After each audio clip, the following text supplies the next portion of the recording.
Morning vinyl community, it's Steve again with you here again. It's Friday morning. I hope you're all well. A few more recent finds. I'm slowly catching up on myself. Where mixture of charity shop and I think some pound bargain bins. Before I go any further, I've got another subscriber, so big thank you to Splint Tweaks for subscribing to the channel. I've subscribed back. Enjoyed your response to the funniest thing you'd seen video. So I'm looking forward to seeing more of your videos. So 14 subscribers, small acorns, as I keep on saying. So without further ado, I've got quite a bit to show you. So little time. First album I'm showing you is the Pogues, Rum, Sodomy and the Lash. The debut album, produced by Elvis Costello, introduced the UK to the Pogues. Their highly alcoholic, fueled songs, the performances, there was such a breath of fresh air. Went on to have bigger hits. They're still going in various forms. Like Shaman's still singing with them. Yes, I think it's a great album. My favourite track on here, I have to say, is the final track, which is "And the Band Played Waltzing Matilda." It's such a moving song. Great album. Next up, a couple of albums from this man, Elvis Presley, King Creole. Cost me £1, and you can see there's quite a bit of damage on the album cover. The record plays, and I enjoyed it. One of my first videos, I said that about Elvis, and I didn't quite get it. Now I buy more of his records. I'm slowly getting it now. So I was glad to pick up this. I was also glad to pick up this because I've got a reissue from 1970. And this is the original album, and this is the mono album for Blue Hawaii. So I've already spoken about that. I was glad to pick this up again. It only cost me pennies, so I'm more than happy with that. Next album. I've got a couple of 80s curios here. This is Romeo's Daughter. Now, this album came out in 1988, I believe, 88 or 89. Yeah, 88. Now, nothing really spectacular about this band. A couple of good tracks, Wild Child. But the album was produced by Robert John Langer. And the band was recommended to him. His first wife, I think, picked up a demo of the band, forwarded it on. He said, "Oh, I like this. I'm quite interested in working with them."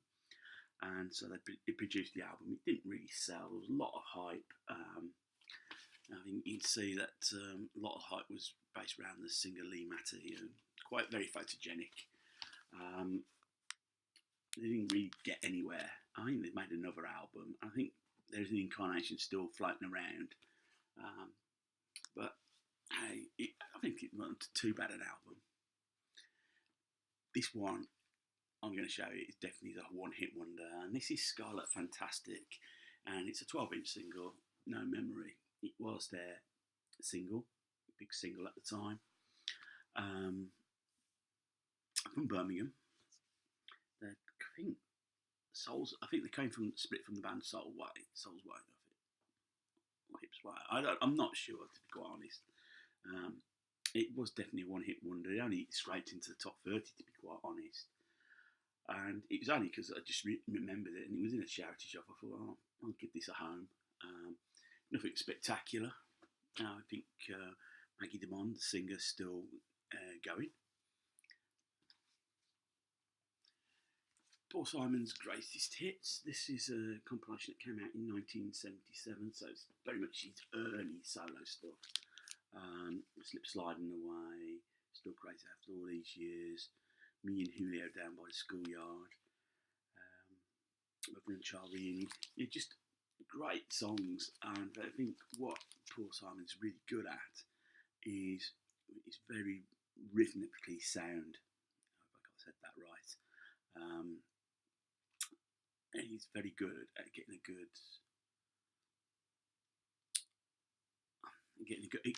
a good tune together, and I think that shows in these records. And his latest album was a #1 record in the UK, and I think top 5 in America. So even now, he's still got it. More power to him for carrying on. I know he's hinted. I read in Mojo magazine he's hinting about retiring, and I could see why. He's in his later years. It would be a shame if he was to retire, but I could fully understand. And you might as well, if you're going to quit, you might as well quit while you're at the top. More about Paul Simon. I picked up a quadraphonic version of Bridge Over Troubled, Simon and Garfunkel's Bridge Over Troubled Water. Now, what's the difference between that and the other version you've got, Steve? It does sound better. It just sounds slightly better. Obviously, if you had 4 speakers set up a quad system, it would get most out of this album. A lot of albums, some albums were reissued as quadraphonic. I think they were trying to push that on in the mid to late 70s, quadraphonic sound. I don't know. It obviously never really took off. Otherwise, we wouldn't have never really got CD for that search for the perfect sound. But you can't really say much about this album. The word classic is sometimes overused, but this is genuinely a classic album. So glad I found this. This is Slade and Sladist. This is like a greatest hits package. Now, this is the American version that's issued on the Reprise label. Slightly different to the English version, which I have managed to pick up a couple of days ago. But it's got all the songs on this. Come On Feel the Noise, which obviously Quite Right did. Squeeze Me, Please Me, Look What You've Done, Because I Love You. I have a soft spot for this band. In the 70s, you had your glam rock bands, and quite a lot of it, the poppier end was aimed mainly at the girls. They were your lads' band. I mean, let's be honest. Looking at them, I couldn't really see why, where the attraction for the ladies are. But they're a lad band, and it's coming up to Christmas. And when it's not Christmas until Noddy Holder screams, "It's Christmas." Steel Pulse, another local band, Handsworth Revolution. And I've heard this, and I've had this conversation with Pete in the local record store. It's a toss-up, which is the best British reggae album. This, Handsworth Revolution by Steel Pulse, or UB40's Signing Off. And it probably does depend on what mood I'm in.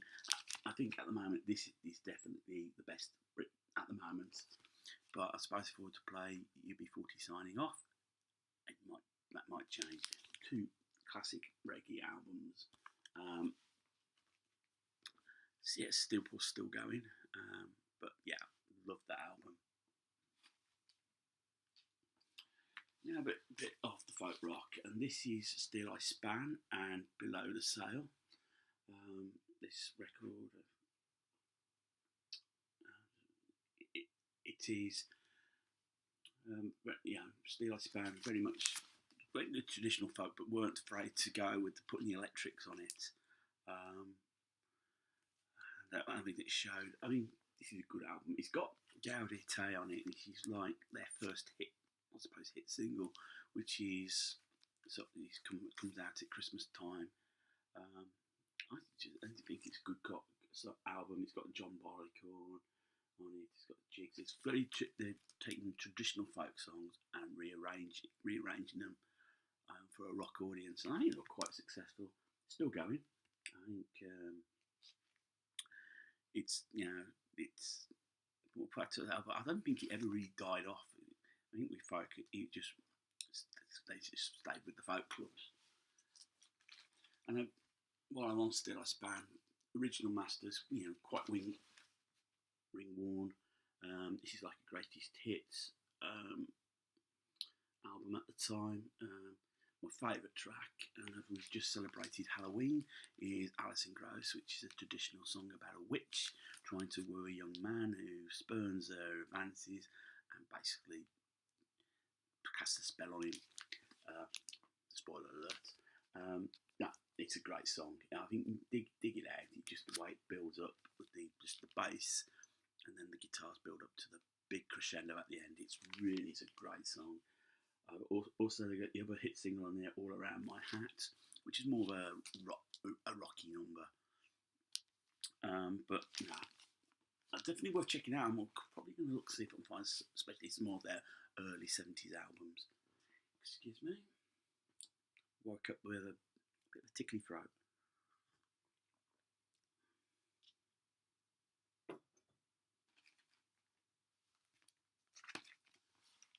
Thin Lizzy, Bad Reputation. Released in 1977.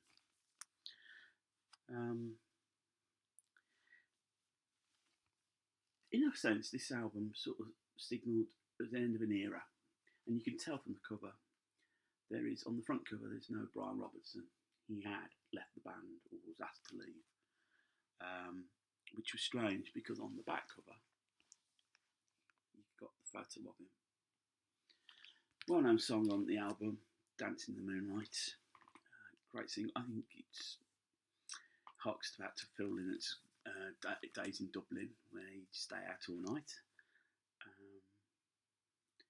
Southbound's on here. You got "Bad Reputation," great song. It's a great album produced by Tony Visconti.